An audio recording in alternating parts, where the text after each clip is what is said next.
বরিশালের গুঠিয়া মসজিদে আইয়া কি কি সৌন্দর্য দেখলাম, এই মসজিদের ইতিহাস, এই মসজিদটার মধ্যে কি কি আছে সবকিছু তুলে ধরবো আজগো বলো না টাইনে পুরো ভিডিও দেখতে থাকো। প্রথমে মোরা মসজিদের গেট দিয়া ঢোকার ফিরনে সামনের দিকে আগুইতে লাগে। মোরা মূলত জুম্মার নামাজ পড়ার ফিরনে আইছি। এইতে পহেলাই মোরা উজু বানাই লইলাম। ভিউ দেখছেন কত সুন্দর যে দেখা। এইটা হইতেছে মসজিদের সামনে পুষ্কুনির গাডলা। উজু বানানোর পর টুপিডিয়ারে মাথায় দিয়ে মসজিদের দিক আডা শুরু হলো, কারণ এদিকে জুম্মার নামাজ এখনই আরম্ভ হইছে। মসজিদের সামনাটা কত সুন্দর আমরা দেখতেই পাইতে।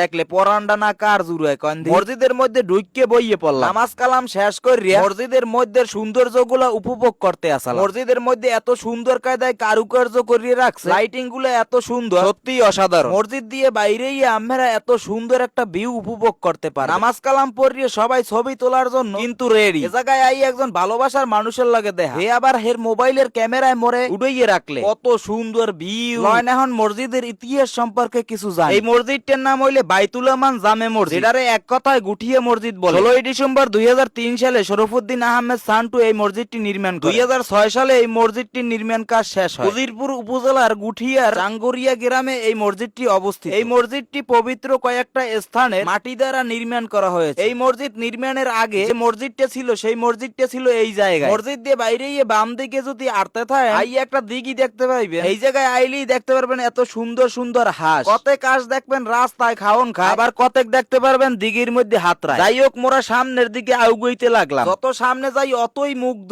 এদিকে চাই সেদিকেই খালি সুন্দর আর সুন্দর। মসজিদটা দেখতে দেশের বিভিন্ন স্থান দিয়ে মানুষজন আইয়া মসজিদের সৌন্দর্য উপভোগ করে। আপনি যদি হেলিকপ্টারে আইতে চান এই জায়গায় আইয়া হেলিকপ্টার নামাইতে পারবেন, হে জায়গারও ব্যবস্থা। আরে যাক হেলিকপ্টারটা লই এলে এই জায়গায় আইয়ে নামাইতে পারতাম না। মসজিদের সৌন্দর্য সবাই দেখতে আন, এটা কিন্তু ভালো কথা। মাতার এই উদ্দেশ্যে কিছু কথা কই, এত সুন্দর মসজিদটারে পার্ক বানাইবেন না, মাথায় রাখবেন সবসময় এটা একটা মসজিদ। একটা পবিত্র স্থানে আইতে গেলে কি রকমের আইতে হয় এইটা একটু মাথায় রাখবেন। এটা আম্মে গো বাড়ি না, এটা হইলে আল্লাহর ঘর। আল্লাহর ঘরে আইতে হইলে যে রকমের আইতে হয় সেই রকমের আইবেন। ওই পেরে গেলে কিন্তু কেনু একটুও নামায় পড়বে না। মসজিদে ঢুকতে ডাইন সাইডে গাড়ি রেহার পার্কিং এর ব্যবস্থাও আছে। তাই মগো বরিশালের উজিরপুরের গুঠিয়া মসজিদটি আম্মে গো দারে কেমন লাগে অবশ্যই কিন্তু কমেন্ট করিয়ে জানাই দেবে। কারা কারা আইছেন আর কারা কারা আন নাই হেরাও জানাইবেন। ভালোবাসা অবিরাম সকল জেলার মানুষের জন্য। সবাই ভালো থাকবেন, সুস্থ থাকবেন, আল্লাহ হাফেজ।